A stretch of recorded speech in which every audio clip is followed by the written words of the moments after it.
tell. Did somebody get well? Hi, my name is Margie DiMonte, and welcome to my show, Fit as a Fiddle Today. I'm very excited about this part of my show because I'm going to have two guest speakers on. Both of them will be talking about Lyme disease. The first one will be Arthur Gertler, who's a physician, and he will be on a phone interview. In the second part of my show, we will actually have Zach Orme with me talking about Lyme disease. So let's get our show on the road. Okay, so let's begin. I will be interviewing by phone Dr. Arthur Gertler from Darcy Wellness Clinic in Natick. He is a Lyme Literate physician who has been practicing holistic medicine for many years. Dr. Gertler is board certified in both gastroenterology and internal medicine with 30 years of clinical experience. He joins us now by phone. Thank you, Dr. Gertler, for taking the time to share your expertise with us today. I'd like to begin by asking you some questions. If you could please explain to our audience, what are the signs and symptoms of Lyme disease? Okay, the signs and symptoms of Lyme disease vary. Acute Lyme disease is different than chronic Lyme disease.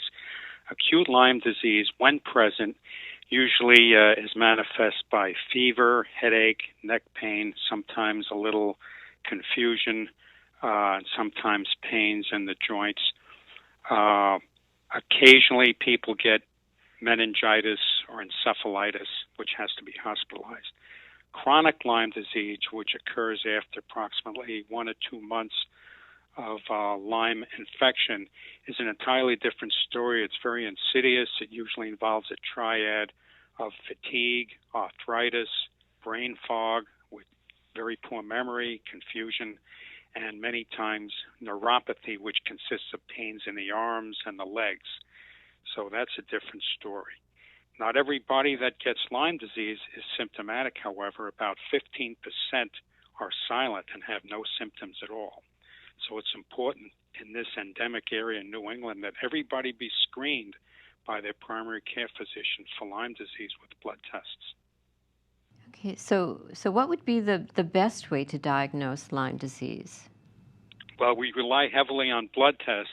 There are specialty laboratories as well as the standard medical laboratories, but the accuracy is only about 60 or 70% in the standard labs. It's called a Western blot blood test, and it measures antibodies to various bands of the spirochete, the Lyme spirochete that causes the infection. The other way, not everybody is positive, even the specialty labs, which average about 85% accuracy.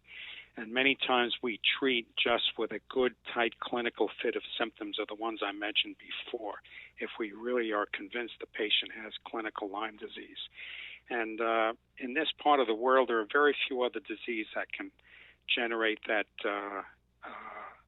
spectrum of symptoms that Lyme disease has.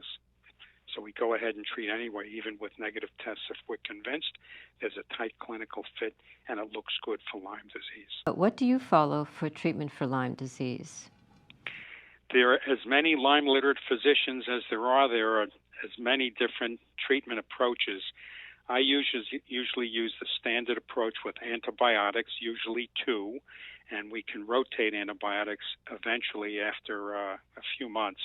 We also must use supplements to support the body's immune system, the antioxidant pathways, and we also use Chinese herbs and American herbs that are anti-spirochetal that help the antibiotics, as well as recommending later on energy treatments with something called a RIFE machine, R-I-F-E, which is a frequency device which helps to kill the Lyme spirochete, as well as ozone, which patients do at home, and they usually consist of doing one of 2 methods of the ozone. Putting all these things together, as well as with a very specialized diet, which is similar to a yeast diet or a candida diet consisting of no sweets, no processed carbohydrates, we usually get very good results. And the more people do, the better and the quicker they recover. We also support many of the systems of the body, including the adrenal glands. We look at these and support these with herbs and sometimes hormones, the thyroid gland, and we look at heavy metal concentrations in the body, and we remove these with special techniques, supplements, after analyzing them. This is important because removing heavy metals frees up the activity of the immune system, which it impairs. And when we do this, often we get a rapid progression in activity and recovering from Lyme disease. Thank you. Okay, can you tell us what are some preventative approaches that we can take to help against Lyme disease? Well, as you say, an ounce of prevention is worth a pound of cure, and it's very important. In this area, if you're going to spend any time at all in nature, you ought to use the natural oil sprays that are tick preventative, such as, I'll mention some trade names, Buzz Off, or lemon eucalyptus oil, or a Wilderness Guardians brand of geraniol. These are natural oils that repel the ticks, sprayed on all exposed areas of the body, as well as the interfacing clothes, the hair, and the face. They're non-toxic totally. They do have a smell. The alternative is to use DEET, but DEET should only be sprayed on the clothes because of its toxicity. People should do, after spending some time in nature, walking, hiking, gardening, do tick checks. Take all their clothes off and just rub the entire body looking for attached ticks and remove them very delicately with a specific tick tweezer so that the infection does not take place. If a tick looks swollen and engorged, that means it's fed a blood meal on your body, and there the risk is after 24 hours there could be infection. So it's ideal to do tick checks every time you remove yourself from nature. The other thing is reasonable practices in walking through the woods. Walk in the middle of trails, avoid bushwhacking, cut your lawn so it doesn't grow tall. They like tall grass. They especially like moist, marshy areas by rivers, lakes, and ocean, so avoid those areas. But the tick checks and the sprays are very important. Some people who have lots of ticks in the area that live near very endemic areas, near the South Shore, North Shore, the Cape, have special companies spray their property with tick retardants, such as permethrin or red cedar oil. There's also a method using infested cotton balls to repel the rabbits and the mice so that they don't feed ticks to the deer. These can be bought in local outdoor stores. Thank you. So if we find a tick on us, is there a way that it can be tested for Lyme disease? Certainly. You can send a tick to the state infectious disease department, and they will analyze it. It will take a week or two to get the results back. By that time, you should have made a decision early, within a day or so of the tick bite, what to do. We usually recommend 3 days of high-dose antibiotics, different for pregnant women and children than regular adults. But it's important to get this done right away, even before the tick results are back. But yes, the tick results can be seen. They can also be sent to specialty laboratories and the CDC. Okay. Are there any places viewers can go to get more information, such as websites, or are there groups out there to help them? The website for ILADS, which is ILADS, which is the largest Lyme support organization in the world, based in the United States, International Lyme and Associated Disease Society, has a large website with lots of information for patients, as well as the CDC. They also post some things, many times repeating what I've said about the preventative practices, wearing long sleeves, long pants, tucking the pants into the socks to avoid skin exposure for the ticks. Okay. Well, thank you very much, Dr. Gertler, for taking the time out of your busy schedule. We really appreciate it. Yeah, you're very welcome. Okay. Thank you, Doctor. Thank you. Bye. Well, this is the second part of our show, and this is Zach Orme. You all know him. He's been my guest several times on the show. And the reason that I'm actually having Zach on this time is because he actually has Lyme disease, and he's willing to talk about his experience with Lyme disease. So very glad to see you here again, Zach, with the show. And would you mind if I start asking you some questions? Please, that'd be great. Yeah, thanks for having me, Margie. Oh, you're so welcome. So basically, I wanted to find out what your experience is with Lyme disease. And I guess the first question to ask you is, how did you actually know that you had Lyme disease? Yeah, it's a great question. I was fortunate enough to be one of the, I guess, statistically speaking, less than 10% of people that get bit with a Lyme-carrying tick actually get the bullseye, which is sort of the textbook. If you get the bullseye, you know you have Lyme disease. I was fortunate enough to get the bullseye when I got bit on my left quad, I believe, the summer of 2008. I was down on Martha's Vineyard for the 4th of July, and that's when I got bit. Got back to Burlington, Vermont, where I was living at the time, and noticed that I had this bullseye. I never saw the tick, but seeing the bullseye, you know, I knew that it was Lyme. Went into the student health clinic and got on antibiotics, which was the right antibiotic, but just not a long enough duration of treatment to eradicate it in the window when it's still acute before it becomes chronic. So I got the bullseye.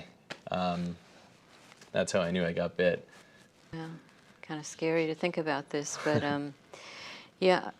Can you actually tell us what your symptoms were? Because I know that sometimes symptoms vary. So could you tell us what yours were? Yeah, and so, depending on age and every number of varieties, there's all different kinds of symptoms that affect different people. My personal experience with it was more primarily fatigue and just severely depressed immune system. I would just get sick with a cold, and then I wouldn't get better. It would just progress through bronchitis and pneumonia, and I would just be sick for the entire winter. So it was just like my immune system was so bogged down, just trying to stay above water, defending from the Lyme, that anything else that came in, just sort of had its way with me, basically. So, brain fog, fatigue, and a lot of sort of neurological stuff in terms of word recall and memory, depression, all that kind of stuff. Not so much joint issues necessarily, but just kind of definitely some overall aches and fluctuating symptoms in that regard. Wow. And how long was that going on, these symptoms? How long have you had them, or do you still have them? Yeah, so I got bit July 4th, 2008, and then I thought at the time that I eradicated it because I got on the antibiotics, and then found out over a year after that it was not a long enough duration of treatment, and it came back and became chronic, or it wasn't enough to kill it initially. Killed the initial symptoms, but didn't kill it off out of my body completely, because the spirochetes, the Lyme, the actual Lyme bacterium, are very effective at, are very skilled at evading antibiotics.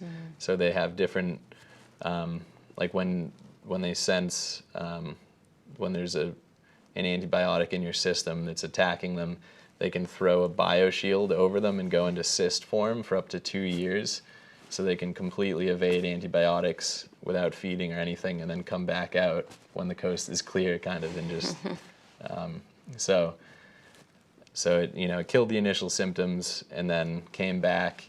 So I think it was around the summer of 2009 that I realized that I still had it in my system, and then from there it was about a 3-year process of just working from doctor to doctor and researching and finding out as much as I could, things that worked, things that didn't. So basically, how long did it take you to find a healthcare provider that really helped you? And who was that person, or who are those people? Yeah. Like I said, it was, I think, about 3 years from the summer of 2009, once I realized I was still dealing with it. Stephen Buhner's book Healing Lyme was kind of on the back burner, and it wasn't really until I found Timothy Scott, who's an herbalist and acupuncturist up in Brattleboro, Vermont. And I just had, I think it was like a 90-minute phone consult with him, something like that. And it was far more reasonably priced and far more educational, productive than, the exorbitant prices I had paid on all the different people I had seen leading up to him. And so he had trained under Stephen Buhner, and he produces the herbal protocol that Stephen Buhner prescribes in Healing Lyme in that book. And so, and he custom tailors the other herbs that complement that protocol specifically to your symptom profile based on, like I was talking about before, the co-infections that show up in, any cocktail of variety. So, had the phone consult with him and learned more, like I said, in that 90 minutes maybe than I had leading up to that point. Got on a protocol, and that was the beginning of a 2-year. So like I was saying, the spirochetes can cyst up and throw a biofilm over them that makes them impermeable to the antibiotics for up to 2 years, supposedly. So I did a full 2-year herbal antibiotic regimen, as talked about in Stephen Buhner's Healing Lyme, through Timothy Scott, working with him. And that really, that was what really brought me back to life. Wow. Where I am now in Boston, working with Bob Cooley. So that's sort of been the next stage of the journey, the next chapter for me from that.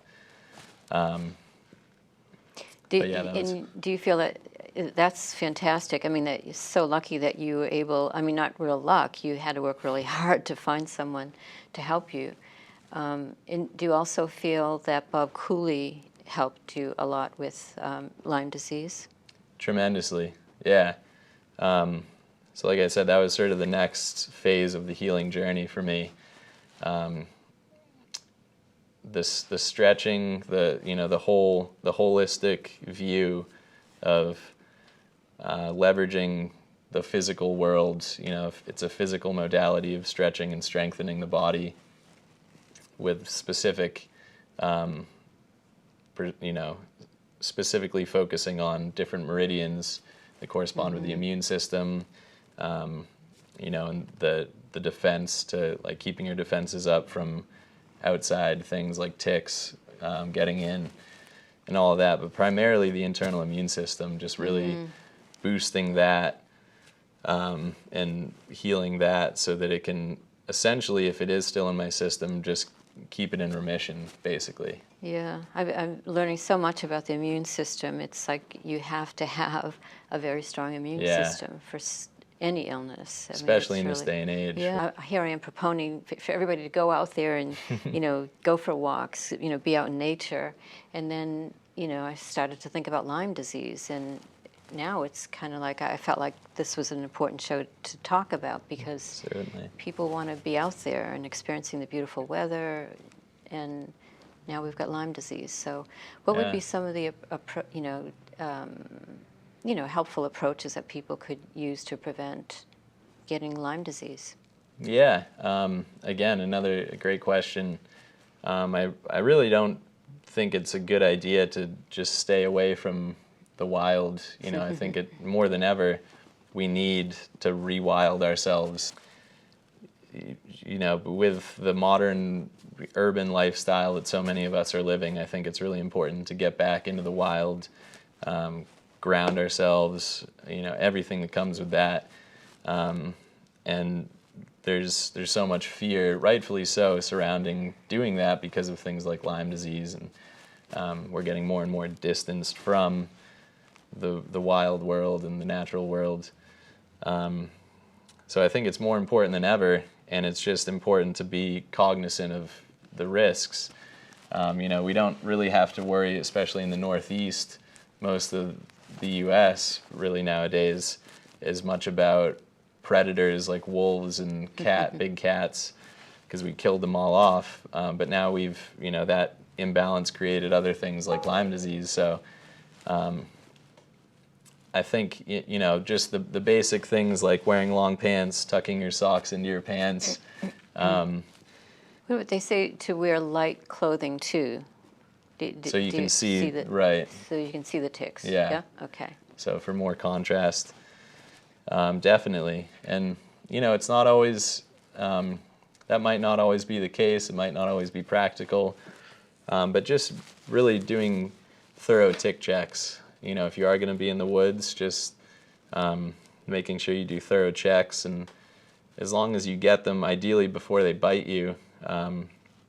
And if they do bite you, a lot of people say that it takes like 24 hours or something for them to infect you, and I don't believe that. I think there's a lot of instances that show otherwise, but I think it's a good idea knowing that the dangers, if you do get bitten, if they do penetrate the skin, just do the antibiotics. A lot of people might tell you otherwise, but that's personally what I would do, just to be on the safe side, because like you said, there's a lot of people that go 10 plus years without ever knowing what's wrong with them, symptoms just escalating, getting misdiagnosed with diagnosing the symptoms rather than the cause, like fibromyalgia, things like that are symptoms of Lyme, and missing the root cause, which oftentimes is Lyme disease and can become debilitating for some. But yeah, just being cognizant, being aware, being as preventative as you can. And also astragalus is a great herb, as Stephen Buhner talks about. The Healing Lyme book is a great resource. Astragalus is a really good herb in the acute phase, but it's contraindicated in the chronic phase because it's an immune modulator. So it's really helpful, preventative in the acute phase, but contraindicated for chronic Lyme. Okay, that's good to know. I know that there's also Japanese knotweed, not weed. Yeah. Yeah, that's supposed to be very effective also. That's one of the primary herbs that in the Stephen Buhner's protocol to help heal Lyme. And it's interestingly enough also one of Timothy Scott's projects, one of his areas of study. He's written at least one book that I'm aware of in terms of invasive plant medicine. Interestingly enough, what we deem invasive species, Japanese knotweed being one of them, has followed the same vectors spreading through New England as the spread of Lyme disease and the ticks. So it's like, you get the illness spreading with nature's counterpart, what you need to heal it. So it's fascinating. Nature really is fascinating in that way. That's a really good point, and really good for people to know that nature actually does really want to work with us. Yeah, exactly. Rather than against us. Right. Yeah, that's wonderful to know. Yeah. Thank you so much, Zach. I mean, that's so important. I mean, and to be able to share your experience the way you have on this very, very controversial subject, too. I mean, it's been hard getting the information. It's been hard getting people that really know about the disease and are willing to talk about it in the way that it should be talked about, in the way that the public needs to know about it. So welcome back to our third segment on Lyme disease. So we've been actually talking about Lyme disease and how it's actually much more pervasive than we think it is, and it's actually spreading, and there's a lot of collusion and probably not getting out all the information that we really need to get out on Lyme disease. So that's why we're here, to talk about it. So I'm just going to help the audience to do some of their own research on Lyme disease and talk, and please add whatever you want on this subject. But there are places that you could go to online, and one of them is the International Lyme and Associated Diseases Society. It's under ilads.org, And you told me about this, that they're having their 17th annual scientific conference November 4th through 6th, and it's in Philadelphia. And they actually have 2 researchers who will be invited to present their own research papers on the recent progress and protocols which benefit diagnosis and treatment of tick-borne illnesses. So that might be a conference either to attend or at least to maybe go on their website and find out what the new information is on this issue. And if you're looking for a Lyme Literate doctor, as they call them, that's a good website. That's a good resource for finding people in that network also. Good. Oh, good. Thank you. What else? Oh, actually, there are 2 movies out there that you could watch. One of them I know you could watch for free on Hulu.com, and that's Under Our Skin. And that was filmed maybe about 2008. And that's all about Lyme disease. And then in 2000... It's a great resource. Yeah, that's a really beautifully done piece of journalistic reporting. And the newer one is also it's called Emergence, and then it's parentheses Under Our Skin 2, so it's the second part of it. And they talk about the medical collusion and conflicts that exist between the holistic model and the medical model, which is so important that we know more about this stuff. The book, by Stephen Harold Buhner. Mm-hmm. He has a book out, and that's called Healing Lyme Disease, and that's the book that you Healing Lyme. And I believe there's been updated versions of that book, the most recent of which I believe came out recently. So he's constantly, as far as I know, he's one of the premier global authorities as far as healing Lyme disease. And so that's a great resource, the book Healing Lyme. That helped me tremendously. And Timothy Scott, who produces the protocol that he recommends, he's based out of Brattleboro, Vermont. His practice is called Green Dragon Botanicals. So that's a good one. And actually his book, I wrote it down because you told me about it, it's called Invasive Plant Medicine. Yeah. Yeah, by Timothy Scott. Fascinating stuff. And also a couple doors down from him, if you're ever in Brattleboro, Vermont, is another great center. It's called the Brattleboro Holistic Health Center. And it's a cooperative establishment with a bunch of different great practitioners under one roof, acupuncture, massage, herbalists, all that kind of stuff. And they also produce herbal medicine. So I know nowadays, because of the demand, oftentimes if Timothy Scott is out of stock in something, they might be another resource to check into in terms of supplementing and piecing together, again, incredibly high quality plant medicine. Oh, great. That's really good information. I guess that's about it. That's the resources that I have, and I'll be listing them at the end of this segment so that you'll have a list of all of the information that we're talking about. Okay, so once again, Zach, thank you so much for being on the show. Yeah, thank you for having me, Margie. Always a pleasure. Thank you.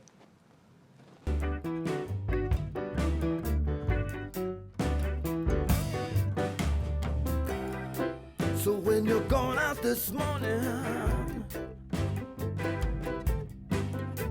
I wish you safety in your travels, 'cause it's the journey, not the destination, that reveals the path. And I'm trying to keep my concentration, cross the territory, not just on the map, 'cause I think that's where it's at.